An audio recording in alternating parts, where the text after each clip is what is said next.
जब मैं पहली बार डॉक्टर मोहन भागवत जी से मिली उनके पुराने झंडे वाले हेडक्वार्टर्स में, तो मैं काफ़ी प्लेजेंटली सरप्राइज थी।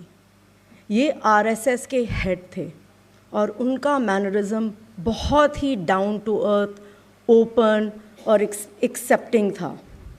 कोई एटीट्यूड नहीं, कोई सेरेमनी नहीं, कोई प्रोटोकॉल ब्रीफिंग नहीं।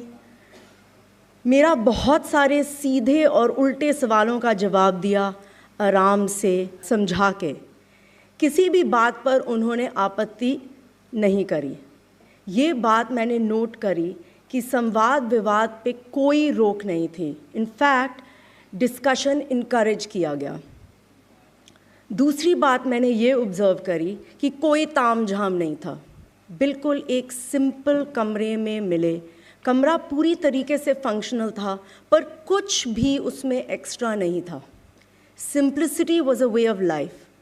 कुछ ही दिन पहले मैं उनके नए हेडक्वार्टर्स देखने गई थी, तो मुझे लगा कि अब इन्होंने तो एक बहुत ही शानदार जगह बना ली होगी। हाँ, सब कुछ बहुत अच्छा बनाया है, बहुत बड़ा बनाया है, पर वो सादगी अभी भी मेंटेन की ही। ऐसे एक संस्था का रियल प्रिंसिपल पता चलता है। बातें बड़ी बड़ी तो बहुत सारे लोग कर लेते हैं, पर अपने ही असूलों पे चलने से उनको दिक्कत होती है। From what I have seen, RSS lives by the principles of simplicity and discipline. तीसरी चीज़ जो मैंने आरएसएस के बारे में नोट करी, उनकी long term vision and planning. बहुत ही कम संस्था हैं जहां एक ब्लूप्रिंट 100 साल के लिए बनाया जाता है और फिर पूरे आस्था से फॉलो किया जाता है। उनके ये लॉन्ग टर्म विजन प्लानिंग हम सब के लिए एक लेसन है, क्योंकि अब हम इतने फास्ट वर्ल्ड में रहते हैं जहां शॉर्ट टर्म गोल्स पे ही फोकस रहता है।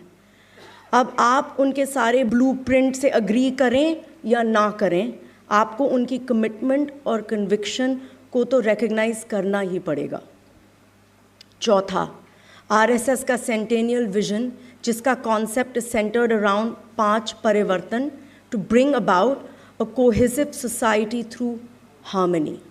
हाल में ही ये सबको देखने को मिला कि संघ के लोग उत्तराखंड में सामाजिक सेवा के भाव में रेस्क्यू और रिलीफ वर्क में लग गए थे। सिविलाइजेशनल फाउंडेशन पर इंडिया टुडे ग्रुप के 2 मिशन हैं, जिनको आई थिंक आरएसएस भी अप्रिशिएट करेगा। और आज मुझे आरएसएस चीफ को खुद बोलने का मौका मिल रहा है।